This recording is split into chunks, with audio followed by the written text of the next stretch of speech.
Good evening, Board of Trustees, Dr. Azarani, members of the Cabinet, and members of the audience. I am Amy Stratton, Executive Director of Educational Services. Tonight you will hear a presentation on MJUSD Continuous Improvement and Direct Technical Assistance status. As part of our state accountability systems, LEAs across the state are offered different tiers of support based on the progress each LEA is making towards student achievement. MJUSD has been in differentiated assistance since 2017.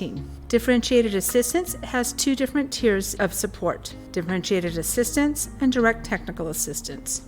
In the spring of 2024, MJUSD entered direct technical assistance. Each tier offers slightly different supports. Both tiers are the result of the data from the California dashboard, which illustrates the progress on subgroup performance. Where the tiers split indicate how long the subgroup has been identified in differentiated assistance. When there is a subgroup that has been identified as red for 3 of the last 4 years, the district will enter into direct technical assistance. Now let's review the data that appears on the California dashboard. State academic testing for ELA and math, and identified grade levels, suspension rates, chronic absenteeism rates, 4-year cohort graduation rates, college and career readiness, and English learner progress. The subgroups that appear in red in the 2023 California dashboard are displayed. The official 2024 dashboard will not be released until December of this year. Here is a timeline of MJUSD's differentiated assistance journey. In the last 4 years of data, there are 4 subgroups that stand out as underperforming, which means the subgroup has red indicators. The 4 subgroups are African American, homeless, foster youth, and students with disabilities. MJUSD was notified in the spring of 2023 that the district has entered into technical assistance for these subgroups. This diagram shows the 3-tier system of supports and the qualifications for each tier.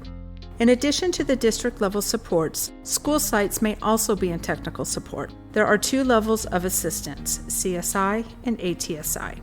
CSI are for sites that have 2 or more red indicators for the all subgroup, and ATSI are for sites who have 2 or more red indicators in specific subgroups.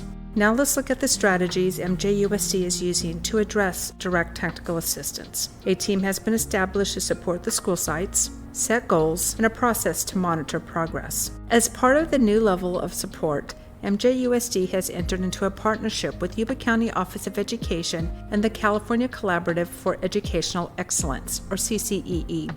CCEE is a state-provided resource to support districts in direct technical assistance.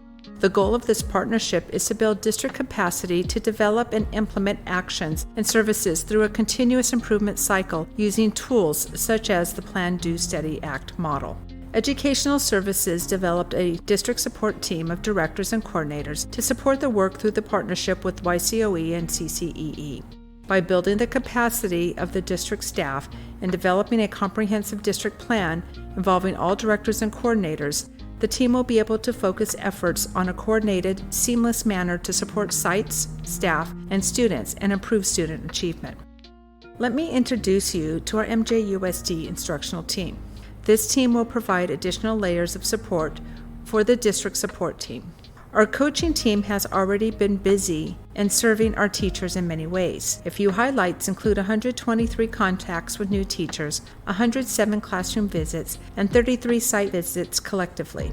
Adding our coaching staff is instrumental in the efforts to support a cycle of continuous improvement. Based on the state indicators and specific subgroup needs, behavioral and academic progress demonstrates a need for improvement. Here are some of the existing tiered supports in place for students. Not only are there tiered supports for students, but there has been an intentional focus on the whole system and how all the parts of education work together to support continuous improvement. On the instructional side, efforts have been expanded to include providing coaching supports for teachers and staff, expanding opportunities to prepare students for college and career, and increasing focus on our supports for English learners. On the behavioral side, a focus on parent and community involvement, increased attendance, and student wellness supports. All work will be directly aligned with the MJUSD graduate profile. The educational team is working hard to ensure that our guiding principles shine and help drive the direction of the work for the school year and beyond. The first order of business is to establish an articulate academic plan for student improvement. Now let's look at the data. Please keep in mind that the data shared tonight is our local data we have been gathering within our systems for the purpose of progress monitoring.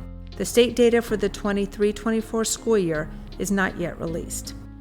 The STAR Universal Screening data is still in progress. The testing window was still open when this presentation was recorded. The final data may change once the window closes. Looking at the green bar for English Language Arts in the lower elementary, there is a larger percentage of students at or above grade level this year compared to this point last year. There is also a smaller percentage of students in the urgent intervention than last year. However, for math, the opposite is trending. The data continues to show a great need for improvement in math. For upper elementary grades, there's a similar trend in ELA, with a larger percentage of students at or above grade level than last year and a lower percentage of students in urgent intervention than last year. In math, there isn't a significant difference in the at or above percentage compared to the previous year, but the growth can be seen in the decline in urgent intervention. In the middle grades, growth in the at or above can be seen in both ELA and math, with a decrease in urgent intervention compared to last school year. In high school, a similar trend can be seen with the at or above in both ELA and math compared to last year and a decrease in urgent intervention. These are all good indicators that our students are making progress. Now let's look at some enrollment numbers in our acceleration pathways. Math honor classes continue to increase each year, with 7th grade adding new honor classes this year. However, there is a slight dip in our 8th grade honors classes in ELA, Science, and History. The high school students continue to challenge themselves in AP and honors classes with an increase of 52%. Avid numbers are growing and students with credit deficiencies are decreasing. The number of CTE courses are slightly lower than last year and dual enrollment numbers are a little low right now, but the number will increase once first semester grades post and second semester starts.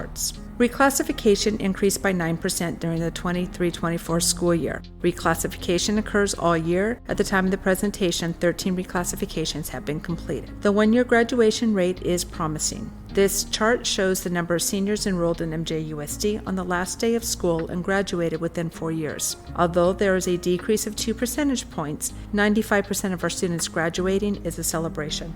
The internal data collected on cumulative suspensions over 3 years show a decrease by 11% from the previous year. The internal data collected on chronic absenteeism shows a decrease of 6 percentage points from 23 to 24. Overall, the trend is moving in the right direction and kids are in school.